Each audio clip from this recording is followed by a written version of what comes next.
C'est parti! Le Bitcoin vient de faire un énorme plongeon il y a tout juste une heure. Aujourd'hui, on va parler de pourquoi le Bitcoin est toujours dans la descente. Parce que on a du FUD en provenance de la Chine. On parle aussi du Bitcoin sur le long terme. Parce que, ouais, j'ai en fait eu quelques-uns de mes ordres remplis ici sur Femex. Et si vous vous en souvenez, il y a un moment, je vous ai dit que j'ajoutais quelques positions sur Femex. Donc, je vais vous tenir au courant de tout ça. Et aussi, vous êtes manipulés, les gars. Vous faites manipuler et je vais vous montrer pourquoi.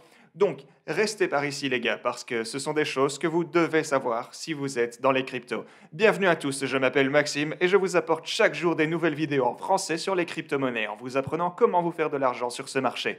Aujourd'hui, on a des choses super importantes desquelles parler parce que vous pouvez voir que il y a tout juste une heure, le Bitcoin a chuté énormément. En fait, il est descendu de 34 565 tout en bas jusque 32 200 dollars. Donc c'était presque une chute de 7%, dans la même heure surtout.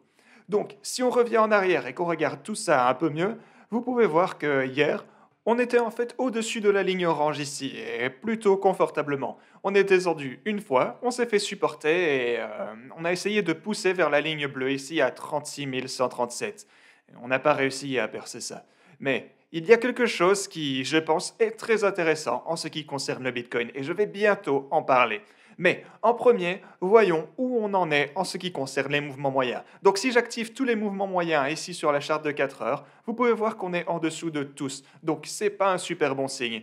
Tout ça, c'est pas un bon signe. Maintenant, si je regarde tout ça sur la charte journalière, vous pouvez voir que on a notre croix de la mort ici. On a toujours, ou plutôt on a déjà parlé de tout ça, mais quand même, on est en dessous de tous les mouvements moyens sur la journalière également. Donc, ces signes nous disent de nous montrer prudents, mais la chose la plus importante qui nous dit de faire attention, et plutôt qui nous disait de faire attention, c'est, si on revient ici sur la charte de 4 heures ici, cette ligne rouge ici en haut à 42 000 dollars. Comme vous vous en souvenez, et c'est ce que je vous ai dit, cette ligne rouge, ce n'est pas là que vous devriez entrer dans un trade, parce que les gens étaient très pessimistes ici à 30 000 dollars, puis on est monté et les gens sont devenus, comme par magie, optimistes à nouveau, en disant qu'on devrait entrer dans une position juste ici. Et je vous disais, non, c'est pas le bon moment, vous n'entrez pas dans un trade à 42 000 dollars. On va très probablement se faire rejeter à la résistance à 42 000 dollars. Le seul moyen qu'on passe au-dessus de ce niveau et qu'on le perce proprement, c'est si on a une énorme liquidation forcée. Et on regardait le nombre de positions courtes qui était en train d'augmenter, mais malheureusement, on n'a pas vu cette grosse liquidation forcée, ce qui voulait dire qu'on n'allait donc pas casser le niveau de 42 000 dollars. Donc, quelle est la prochaine chose à faire si en fait on ne perce pas la résistance de 42 000 dollars? Eh bien, on continue simplement notre stratégie et, vous savez, on achète ici en bas à 30 000 dollars parce que je pense toujours que ça va être un niveau super fort auquel acheter. Je pense que le plus probable est que ceci tienne si on vient encore tester ce niveau. Donc c'est pourquoi il y a quelques vidéos, laissez-moi vous montrer laquelle c'était. Je pense que c'était celle-ci postée il y a une semaine, mais je pourrais avoir tort. Mais quoi qu'il en soit, je vous ai parlé de mes niveaux d'achat et j'ai rempli un de mes niveaux d'achat ici. Donc le prochain niveau à remplir est à 30 000, 30 800, 30 000 et tout en bas à 28 et 26. En gros, au sein de cette zone avec ces lignes rouges et cette boîte orange. Donc, j'essaye aussi d'attraper une mèche si on descend ici un peu et qu'on remonte immédiatement. Donc, j'essaie de faire un trade ici, et ça n'a rien à voir avec ma position que je compte garder sur le long terme. Ceci est un simple trade. Acheter ici en bas, et puis se laisser porter jusqu'à 42 000 dollars à nouveau, et prendre mon profit.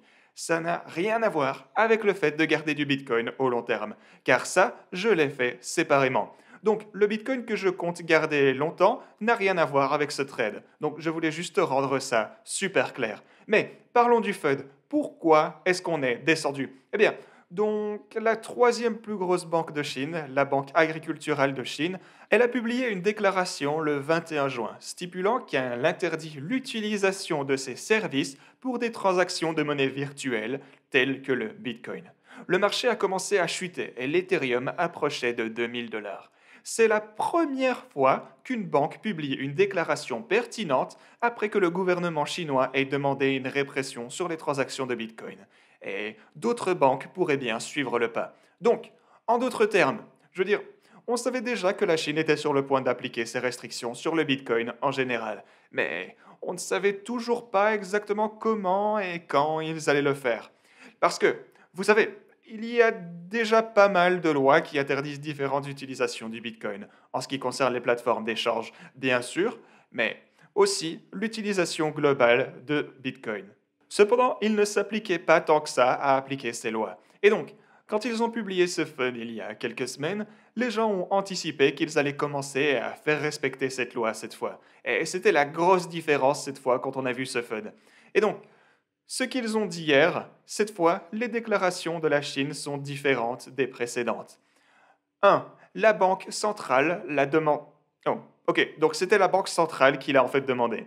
2. Ils enquêtent sur les précédents comportements. 3. Ils ont répété que le gouvernement est anti-minage. Et 4. D'autres banques pourraient bien suivre l'exemple. Cet annoncement a maintenant été supprimé pour des raisons inconnues. Donc, si vous jetez un œil à ce tweet qui était la déclaration, ou plutôt, ceci était la déclaration, mais ils l'ont supprimé. Donc, qu'est-ce que ça veut dire?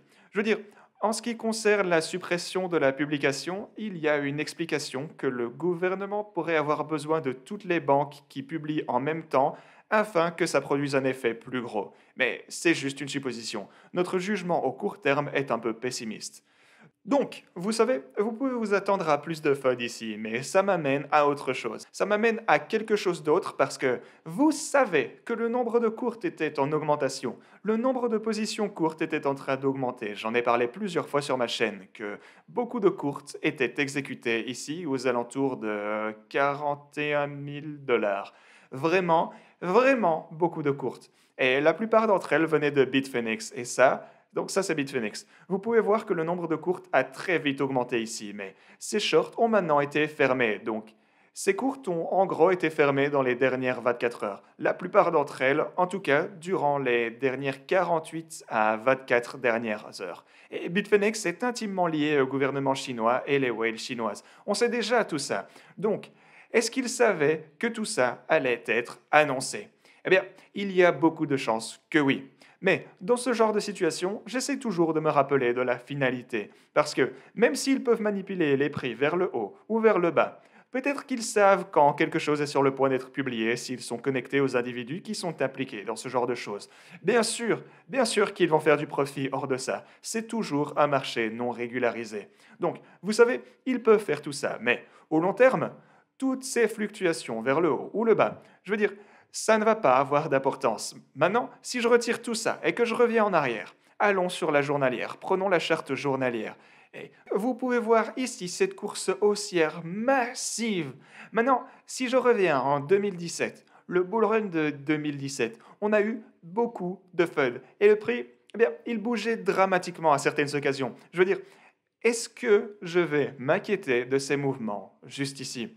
Je veux dire, bien sûr, vous pouvez trader à court terme. Et c'est ce qu'on est en train de faire ici. On fait des trades à court terme, on tire parti de toutes ces choses. Mais aussi, en ce qui concerne le Bitcoin que vous comptez hold, est-ce que je vais considérer tous ces mouvements? Non, bien sûr que non.